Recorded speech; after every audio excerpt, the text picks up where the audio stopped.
Lord, turuan mo akong huwag gumanti sa mga nanakit sa akin. Panginoon, salamat sa lahat ng mga pagkakataon na ibinibigay niyo sa amin.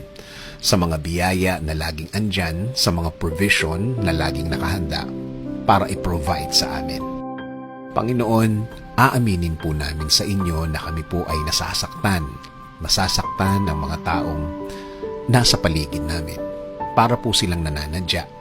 Para pong laging nakabantay na sa bawat pagkakamali namin ay sila ay laging pumupuna. Lord, nasasaktan po kami. Nasasaktan at nawawala sa focus sa aming mga ginagawa. Marami ang nagiging epekto sa amin ng mga bagay na hindi namin akalain na magagawa ng mga taong ito sa amin. Panginoon, alam po namin na sinabi niyo po sa word niyo na dapat sa inyo ang pagganti. Sa inyo po namin ibibigay kasama ang mga pain o sakit na dulot po ng nangyaring yon. Panginoon, bigyan niyo po kami ng mas maraming pasensya, mas maraming pagpapatawad. Alam po namin na ang pinaka-release po namin sa sakit na ito ay ang pagpapatawad.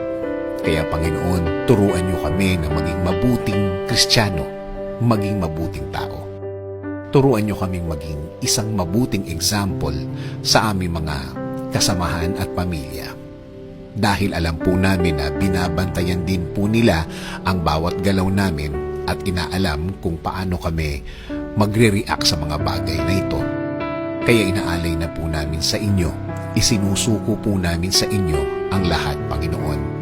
Dahil alam po namin na wala ring idudulot na maganda ang pagganti at baka mapunta pa ito sa isang pangyayari na wala na kaming kontrol.